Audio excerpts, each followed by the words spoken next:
चित्रा दहलीज पर जाकर रुक जाती है और पलटकर नम आंखों से अनुराग से कहती है, अनुराग, जो दुनिया तुमने और मैंने बसाई थी, यक्षिणी ने उसे तो बर्बाद कर ही दिया, पर देखना एक दिन यक्षिणी तुम्हें भी बर्बाद कर देगी। इतना कहकर चित्रा युग को लेकर उस कमरे से बाहर चली जाती है।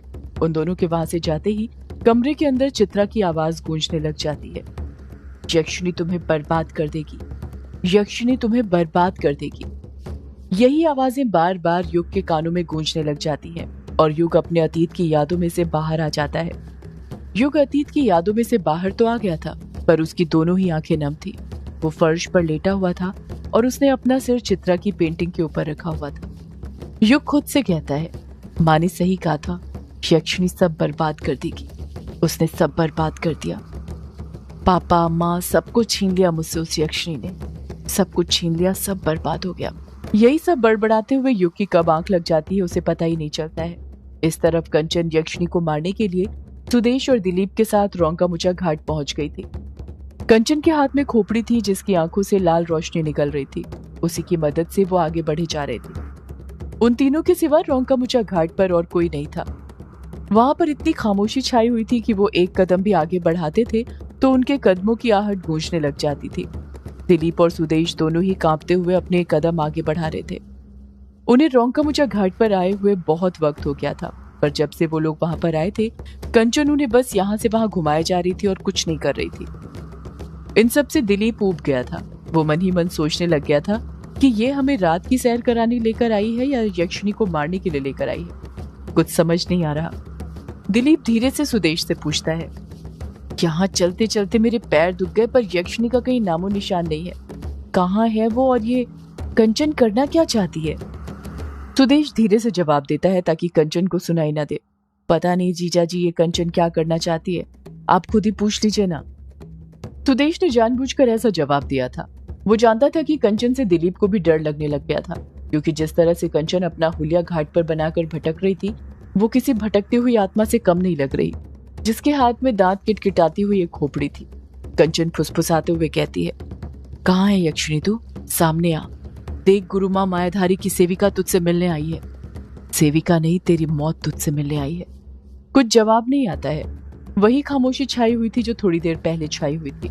कंचन अपनी आंखें बंद करती है और बड़बड़ाती है, मायाधारी की माया बदल देती है सबकी काया। ऐसी कोई शक्ति नहीं जो मायाधारी के हाथ ना आया। इतना कहकर कंचन अपनी आंखें खोल लेती है। जैसे ही कंचन अपनी आंखें खोलती है, उसके हाथ में रखी खोपड़ी जोर जोर से अपने दांत कटकटाने लग जाती है। वो खोपड़ी अपने आप हिलने लग गई थी। देखते ही देखते उसके हाथ की खोपड़ी उसके हाथ के ऊपर से कूद जाती है और रेत पर गिर जाती है। ये सब देखकर दिलीप और सुदेश भौचक के रह गए थे। ऐसा लग रहा था जैसे उस खोपड़ी के अंदर जान आ गई थी। वो खोपड़ी अपने लेफ्ट राइट दोनों साइड बारी बारी देख रही थी। कंचन खोपड़ी को देखते हुए भारी आवाज में कहती है, काली शक्तियों का जाल बिछाओ, मायाधारी की माया में फंसाओ। है अब वक्त आया सौदा निभाने का, जाओ और उसे लेकर आओ। कंचन जैसे ये बात बोलती है, खोपड़ी के अंदर मूवमेंट होना शुरू हो जाता है और वो खोपड़ी रेत पर ही रेंगने लग जाती है। रेंगते रेंगते वो खोपड़ी एक जगह पहुंचती है, गोल घेरा बनाकर उसके आसपास घूमती है और झट से रेत के अंदर घुस जाती है। दिलीप और सुदेश ये सब देखकर दंग रह गए थे। अभी वो खोपड़ी रेत के अंदर घुसी ही थी कि तभी पास में बह रही किश्नोई नदी के बहाव की रफ्तार तेज होने लग जाती है। नदी के अंदर अचानक से ढेर सारा पानी आ गया था। इतना सारा पानी कि कोई भी इंसान उसके अंदर जाते ही डूब जाए। नदी उफान में थी। दिलीप और सुदेश भी कुछ सोच नहीं पा रहे थे कि अचानक से नदी के अंदर इतना सारा पानी कहां से आ गया था। आसपास ना ही डैम था और ना ही इतनी बारिश हुई थी कि नदी में इतना पानी भर जाए। वो दोनों समझ गए थे कि ये यक्षिणी के आने का संकेत था। वो आने वाली है। कंचन भी ये सब देखकर मंत्रमुग्ध हो गई थी। उसने कल्पना भी नहीं करी थी कि यक्षिणी के पास इतनी शक्ति होगी कि वो पानी को भी नियंत्रित कर सके। ये शक्ति मायाधारी के पास भी नहीं थी। दिलीप, सुदेश और कंचन पानी की ओर देख ही रहे थे कि तभी पानी के अंदर से एक नीली रोशनी निकलने लग जाती है। वो रोशनी सीधे रोंकामुचा घाट की ओर आ रही थी, जिस कारण रोंकामुचा घाट पर उजाला हो गया था। एक औरत की गुर्राने की आवाज सुनाई देने लग जाती है, जैसे वो बहुत गुस्से में हो। ये आवाज सुनकर दिलीप और सुदेश के रोंगटे खड़े हो गए थे। उनके पैर कंपकपाने लग जाते हैं। न जाने सुदेश के मन में क्या आता है और वो डरते हुए पूछ बैठता है, कौन? औरत की डरावनी आवाज सुनाई देती है, मैं यक्षिणी, तेरी मौत। जैसे ही सुदेश और दिलीप ये बात सुनते हैं, उनके पैरों तले जमीन खिसक जाती है। वो समझ जाते हैं अगर वो अब एक पल भी घाट पर रुके तो उनकी मौत निश्चित है, यक्षिणी उन्हें मार देगी। दिलीप वहां से भागने लग जाता है और दिलीप को देखकर सुदेश भी वहां से भागने लग जाता है। कंचन उन दोनों को रोकते हुए कहती है, रुको, कहाँ भाग रहे हो तुम दोनों? दिलीप भागते हुए कहता है, मुझे इतनी जल्दी मरना नहीं है, इसलिए मैं जा रहा हूँ। यक्षिणी को तुम मारने आई थी ना, तो अब मारो उसे, हमारा यहाँ क्या काम? सुदेश भी दिलीप का साथ देते हुए कहता है, हाँ जीजा जी बिल्कुल ठीक कह रहे हैं। कंचन जी हम जा रहे हैं, आप यक्षिणी को मारकर वापस हवेली आ जाइएगा, हमें जाने दीजिए। इतना कहकर सुदेश और दिलीप और फुर्ती के साथ भागने लग जाते हैं। कंचन गुस्सा करते हुए कहती है, ये लोग मर्द हैं या नामर्द, ऐसे भाग रहे हैं जैसे नपुंसक भागते हैं, डरपोक कहीं के। सुदेश और दिलीप वहां से भाग जाते हैं। यक्षिणी की अभी भी गुर्राने की आवाजें सुनाई दे रही थी। ये आवाज उसी नीली रोशनी के पास से सुनाई दे रही थी जो नदी के पानी के अंदर दिखाई दे रही थी। कंचन बड़ी बहादुरी के साथ कहती है, यक्षिणी तुम मर्दों को डरा सकती हो पर मुझे नहीं, मैं एक जादूगरनी हूँ, और जब जादूगरनी अपना जादू दिखाती है तो उसके आगे सबकी शक्तियां कमजोर पड़ जाती हैं। कंचन अपनी भवें ऊपर उठाते हुए कहती है, तू मेरे सामने आएगी या ऐसे ही कायरों की तरह पीठ पीछे हंसते रहेगी? आ यक्षिणी, और आकर एक जादूगरनी का सामना कर। इतना कहकर कंचन हंसने लग जाती है। उसके गले में अभी भी वो रक्त रुका हुआ था जो उसने हवेली से निकलने से पहले पिया था। अचानक से नदी के पानी में बड़ी बड़ी लहरें आने लग जाती हैं और वो नीली रोशनी जो पानी के अंदर चमक रही थी वो पानी से बाहर आने लग जाती है। जैसे ही वो नीली रोशनी पानी से बाहर निकलती है, वो रोशनी लड़की का रूप लेने लग जाती है। वो लड़की किसी जलपरी की तरह लग रही थी। एक अलग ही सौंदर्य था उसके तन बदन में। यक्षिणी को देखकर कंचन का भी मन मचलने लग गया था। कंचन यक्षिणी को ऊपर से लेकर नीचे तक देखते हुए कहती है, अद्भुत, अति सुंदर, जितना मैंने सुना था उससे कहीं ज्यादा सुंदर हो तुम यक्षिणी। तुम्हारे शरीर की बनावट देखकर तो मेरा भी मन मचल गया। तो मर्दों का तो मचलेगा ही ना, पर अफसोस कि आज इतने खूबसूरत बदन की आखिरी रात है। आज के बाद तुम किसी मर्द को अपना शिकार नहीं बना पाओगी, क्योंकि अब तुम खुद शिकार बनने वाली हो। यक्षिणी आक्रोश में कहती है, मैं शिकार बनती हूँ या तू, ये तो वक्त ही बताएगा। पर कंचन अभी भी वक्त है, तुम चले जाओ। यक्षिणी मर्दों की शिकार करती है, औरतों के नहीं। उसे औरतों की शिकार करने पर मजबूर मत करो। कंचन यक्षिणी की आंखों में देखते हुए कहती है, ऐसे कैसे चली जाऊं यक्षिणी, मैंने अपनी गुरु माँ से वादा किया है कि तुम्हें मार कर ही आऊंगी। यक्षिणी हंसते हुए कहती है, मार कर जाओगी या मर कर? इतना कहकर यक्षिणी जोरों से हंसने लग जाती है। उसकी हंसी घाट में गूंजने लग जाती है। यक्षिणी की हंसी सुनकर कंचन को गुस्सा आने लग जाता है। कंचन अपने हाथों की मुट्ठियां भींचने लग जाती है और अपनी जादुई शक्ति से घाट पर फैली हुई रेत को हवा में उठाने लग जाती है। रेत हवा में उड़ने लग गई थी। यक्षिणी भी अपनी मुट्ठियां भींच लेती है और अपनी जादुई शक्ति से नदी में बह रहे पानी की बूंदों को हवा में उड़ाने लग जाती है। जब कंचन और यक्षिणी एक दूसरे के सामने अपने हाथ करते हैं तो रेत और पानी दोनों आपस में टकरा जाते हैं। ऐसा लग रहा था दोनों ही अपनी जादुई शक्ति से एक दूसरे को पीछे धकेलने की कोशिश कर रहे थे। दोनों ने ही अपनी पूरी जान लगा दी थी, पर दोनों टस से मस नहीं हो रहे थे। ऐसा लगने लग गया था यदि कंचन और यक्षिणी ऐसे ही लड़ते रहे तो रोंका मुचा घाट तबाह हो जाएगा।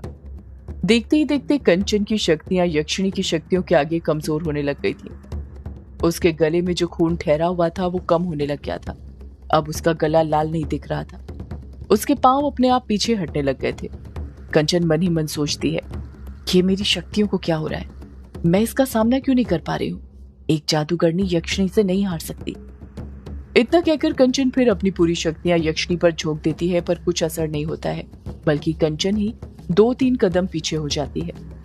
कंचन समझ गई थी कि वो यक्षिणी के सामने नहीं टिक पाएगी, इसलिए कंचन एक आखिरी बार अपनी पूरी ताकत लगाते हुए रेत से खोपड़ी के रूप का एक शैतान बनाती है और यक्षिणी को खाने की कोशिश करने लग जाती है। वो रेत का शैतान इतना बड़ा था कि लग रहा था कि वो यक्षिणी को निगल जाएगा। यक्षिणी की पानी की बूंदें उसके सामने कमजोर दिखने लग गई थी। यक्षिणी उसी वक्त अपनी शक्तियों से पानी की एक बड़ी सी तलवार बनाती है और उस रेत के शैतान का सफाई कर देती है। जैसे ही वो रेत का शैतान चकनाचूर होता है, कंचन दूसरे साइड जाकर रेत पर गिर जाती है। कंचन के चेहरे पर खरोच के निशान आ गए थे। वो काफी कमजोर लग रही थी। यक्षिणी कंचन से कहती है, अभी भी वक्त है कंचन, मैं तुम्हें आखिरी मौका दे रही हूँ। जिस रास्ते से आई हो उसी रास्ते वापस लौट जाओ। कंचन गुस्से के साथ खड़े होते हुए कहती है, मैं तुझे मारकर ही वापस जाऊंगी यक्षिणी। यक्षिणी जिस ओर खड़ी हुई थी, देखते ही देखते वहां पर बहुत सारे जुगनू आ जाते हैं। कंचन ने इतने सारे जुगनू एक साथ पहले कभी नहीं देखे थे। यक्षिणी उन जुगनुओं को अपने हाथ से इशारा करती है और वो जुगनू कंचन के पास जाकर उसे एक गोल घेरे में चारों तरफ से घेर लेते हैं। वो जुगनू कंचन के आसपास मंडराने लग गए थे। जुगनू जैसे जैसे चमक रहे थे, तापमान को गर्म करते जा रहे थे। गर्मी इतनी बढ़ जाती है कि कंचन से वो सहा नहीं जाता। उसका पूरा बदन पसीने से भीग गया था। उसके माथे पर बड़ी बड़ी पसीने की बूंदें थी। पहले तो कंचन बहुत डरी हुई थी, पर देखते ही देखते उसके चेहरे का डर गायब होने लग गया था और वो जोर जोर से हंसने लग गई थी। यक्षिणी की बिल्कुल समझ नहीं आ रहा था कि ये कंचन को एकदम से क्या हो गया था। उसे तो लगने लग गया था कि कंचन पागल होने लग गई थी। कंचन इसलिए हंस रही थी क्योंकि वो खोपड़ी जो अपने आप रेत के अंदर धंस गई थी, वो वापस से बाहर आ गई थी। साथ ही खोपड़ी के मुंह के अंदर वही नीला कमल का फूल था जिसके अंदर पिछली बार सुदेश और दिलीप ने यक्षिणी को कैद किया था। कंचन हंसते हुए कहती है, तुझे क्या लगा यक्षिणी, मैं इतनी जल्दी हार जाऊंगी? मैं तो बस देखना चाहती थी कि तेरे अंदर कितनी शक्तियां हैं। तेरे अंदर भले ही मुझसे ज्यादा शक्तियां हैं, पर दिमाग मुझसे कम है। मैं तो बस सही वक्त का इंतजार कर रही थी और वो वक्त आ गया।